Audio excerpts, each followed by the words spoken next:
everyone, my name is Cesare Maasin from BSN. In this video, we are going to discuss about happiness and ultimate purpose. Happiness, it is a term we throw about without much through these days.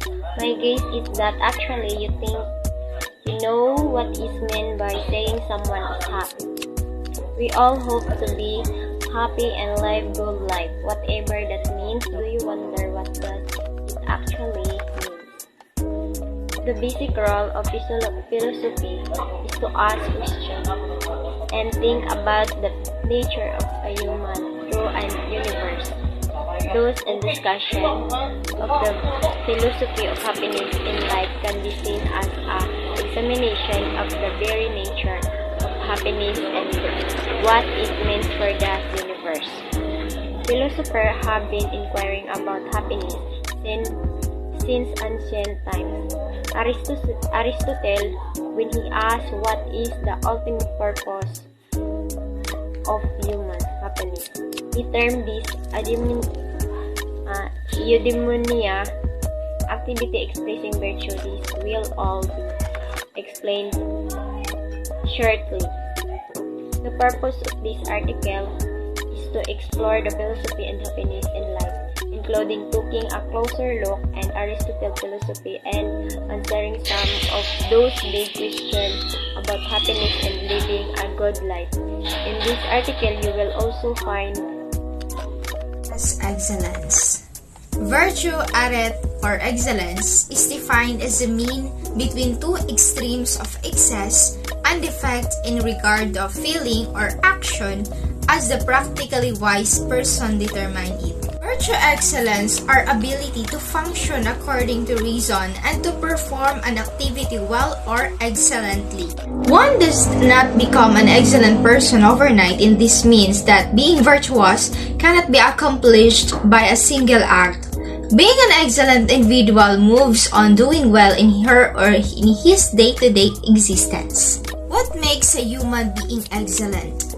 The excellence is an activity of the human soul, and therefore, one needs to understand the very structure of a person's soul, which must be directed by her rational activity in an excellent way. According to Aristotle, human soul is divided into two parts, the irrational element and the rational element. Irrational elements has two aspects. First is vegetative aspects. That function is giving nutrition and providing activity of physical growth of a person. Meaning, vegetative side is concerned with the basic needs that keep us alive, and it is effectively our survival instinct. And one is the appetitive aspects, work as a desiring faculty of man, the act of desiring in itself as an impulse that naturally runs counter reason and most of the time refuses to along with reasons. In rational, we have the moral and intellectual. Moral, the act of doing. Intellectual means the concern of act of knowing. Simply put, for moral and intellectual is a weight up knowledge and help us arrive at decision. It holds the knowledge that are factual and not for the debate of.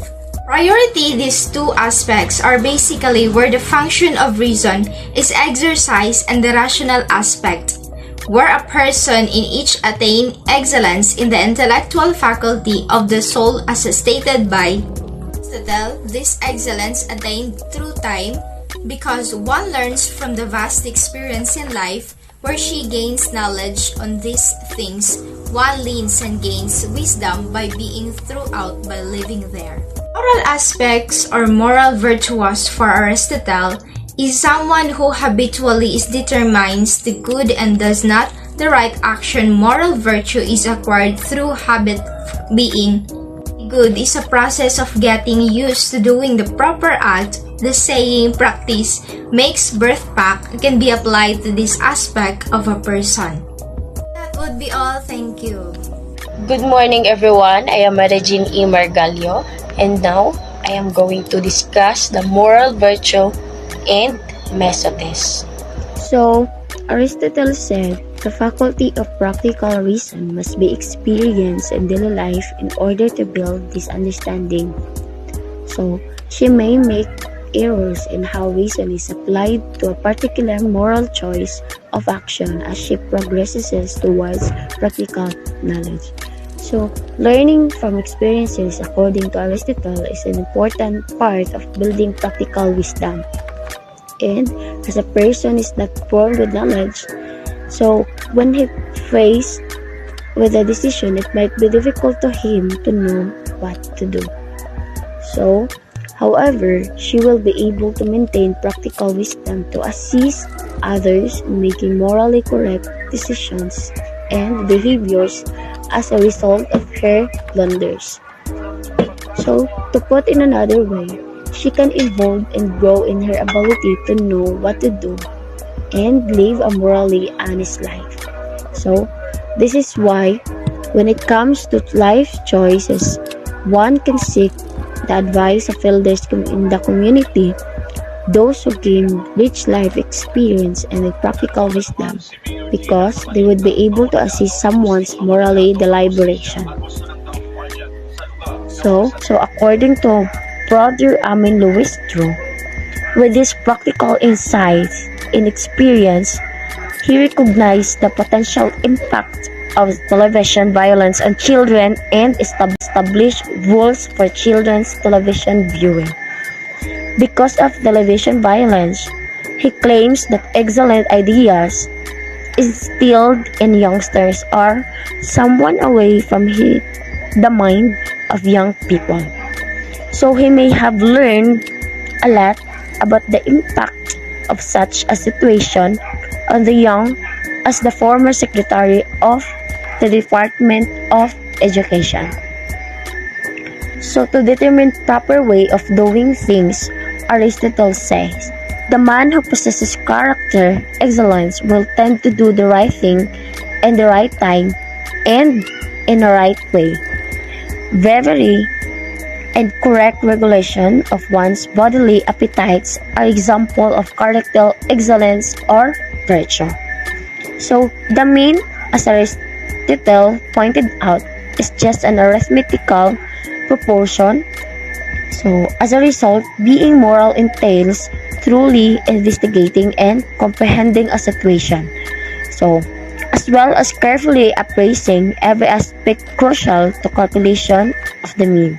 So one can be furious with someone, but the intensity and mode of anger is determined by the type of the person with whom she is upset. So, mesotes. It determines whether the act applied is an excessive or deficient. Likewise, an individual cannot be good at doing something haphazardly, but reason demands as a continuous habituation of a skill perfect an act. Targeting the middle entails being immersed in a moral circumstance, understanding the experience, and eventually developing the knowledge of identifying the proper way or the mean to address a particular situation. Moral virtue. First, the condition arrived at by a person who has a character identified out of her habitual exercise of particular actions. Secondly, in moral virtue, the action done by normally manifest feelings and passions is chosen because it is the middle. The middle does not fall short or is excessive of the proper proportion by which these feelings or passion should be expressed. Thirdly, the rational faculty that serves as a guide for the proper indication of the middle is a practical wisdom. The virtuous person learns from her experience and therefore develops the capacity to know the proper way of carrying out her feelings, passion, and actions. So, in the table, Aristotle identifies the virtue of courage as the middle in between the vices of being coward and reckless. So this table shows some of the virtues and their values exist. excess, impulsive, recklessness, prodigality. And the middle, self-control, courage, liberality. So, deficiency, indecisiveness, cowardice, and meanness. So, cowardice, lack of courage or firmness of purpose, refusing to apologize to someone face because you aren't brave enough is an example of cowardice. And recklessness is something that is done foolishly, carelessly, or without thinking about the consequences. And the courage is the quality of being ready and willing to face negative situation involving danger or pain. That will be all. Thank you.